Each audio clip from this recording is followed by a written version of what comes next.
How many people do you know that love the grind?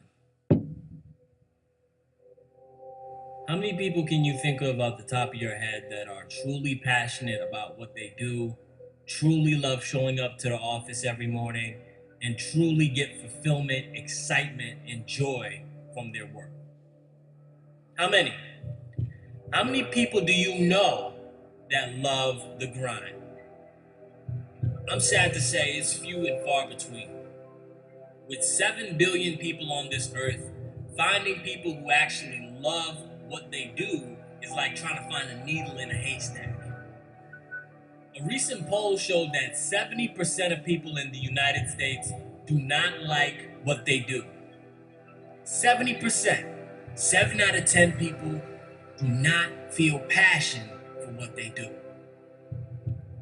We get caught up in this mindset of thinking of hating our jobs as a fact of life that we all just have to deal with. We live for the holidays, we live for vacations, we live for the weekend, and we think of work as our enemy.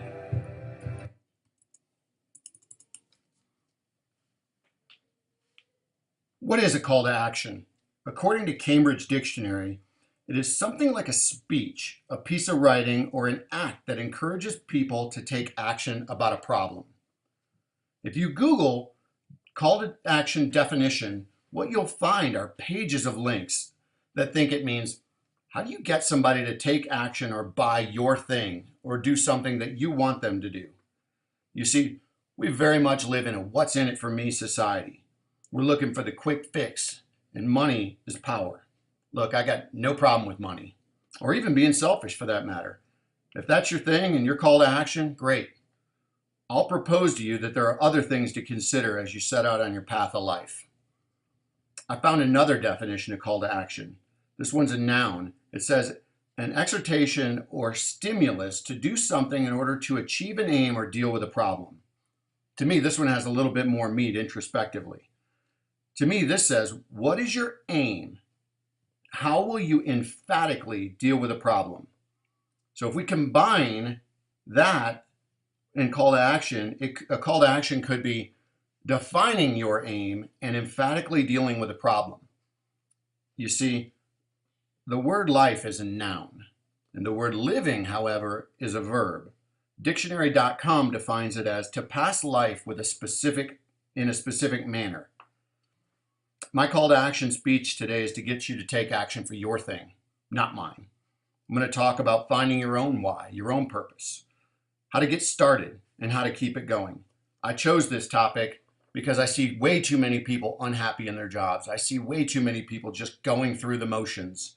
And I also believe we're all here for a reason. We are all special, and we all have the opportunity to go big. If you take those stats from Gallup that say 70% of people, even today in 2018, are unengaged in their work, and combine that with the statistic from Healthy Living that says 98% of people die without fulfilling their dreams.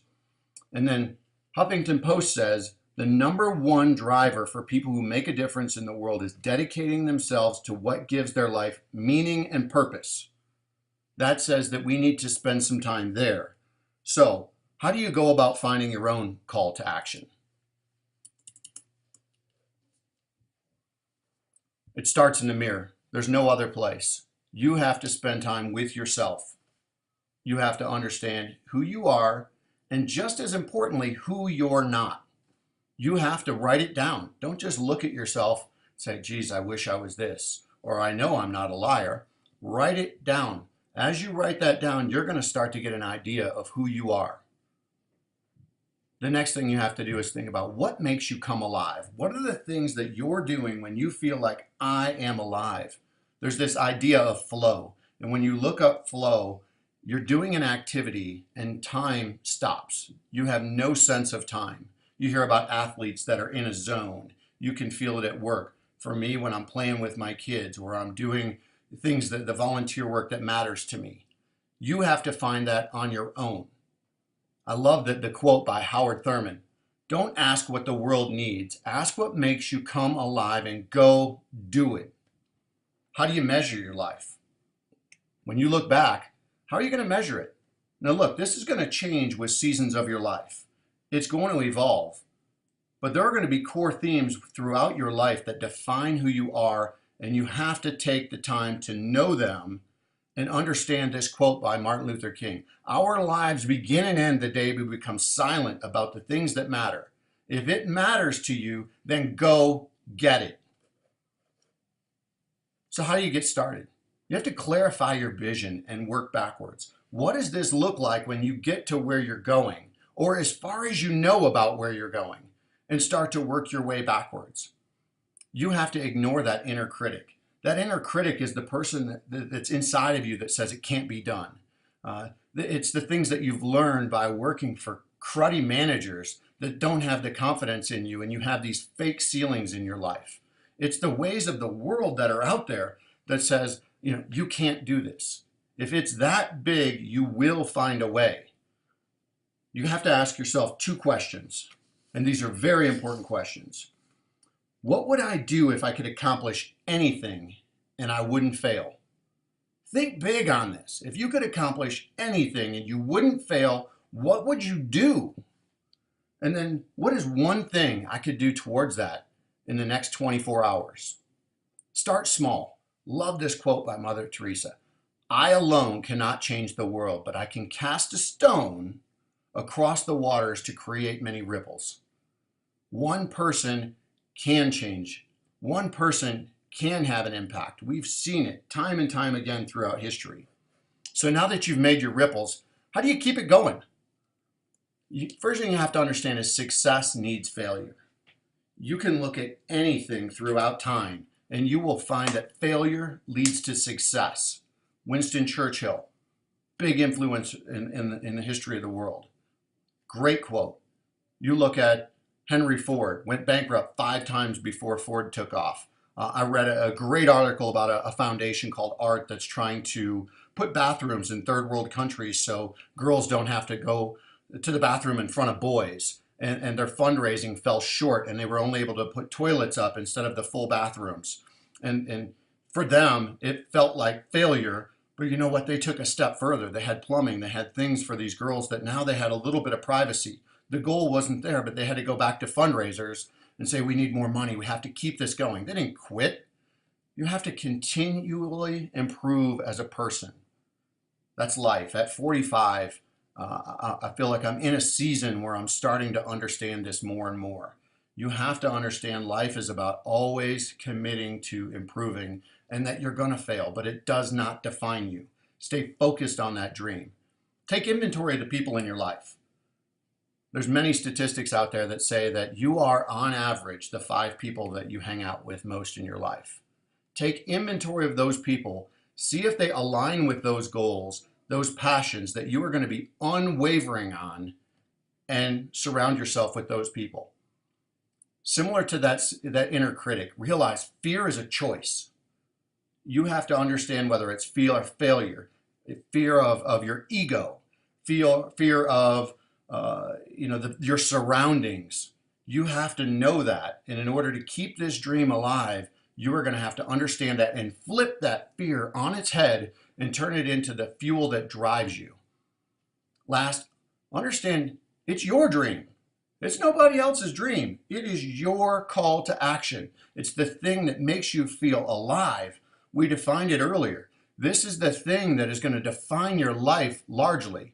Screw people if they don't like your dream. It's your dream. You want to stop, prison and ethnicity issues. You want to go solve hunger. You want to fix problems in your community. They're all out there for you to do. We live in Colorado in the United States. You are the top 1% of the top 1% of the top 1% in the world. If anybody can impact change, it's you. So you don't have to look very far. It's right there in front of you. There are call to actions as soon as you leave your house. Here's a few big ones. I would throw to you that there are many small ones outside your front door. I would say that within your heart, you know the things that matter to you. And as I close, I want to play a video that I find pretty inspiring.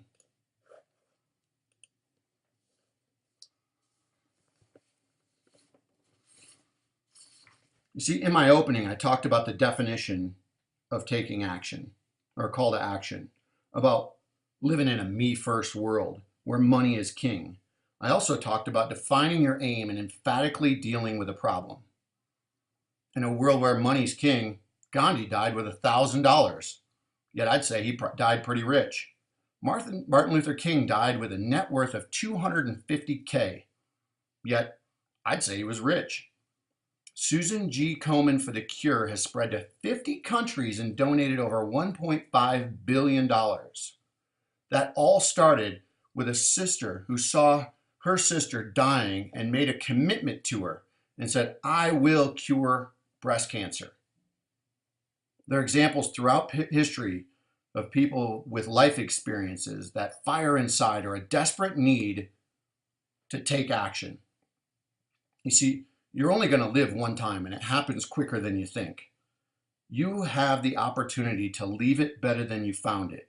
And the only limitations that are real, frankly, are the ones we place on ourselves.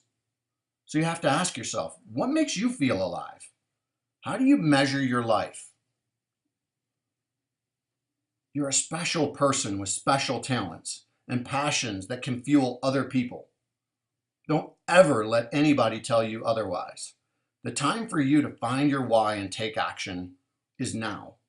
No longer are you going to be part of the 98% who wait for someone else to step up. No longer are you going to be the person who jumps online and finds a problem and then walks away and goes back to your life and saying, well, that sucks.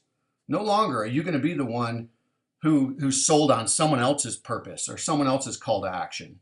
You have a blueprint to take action, to find your purpose, to move forward and live a meaningful life and be a part of that 2% of people who live a fulfilled life in a world that needs you now more than ever.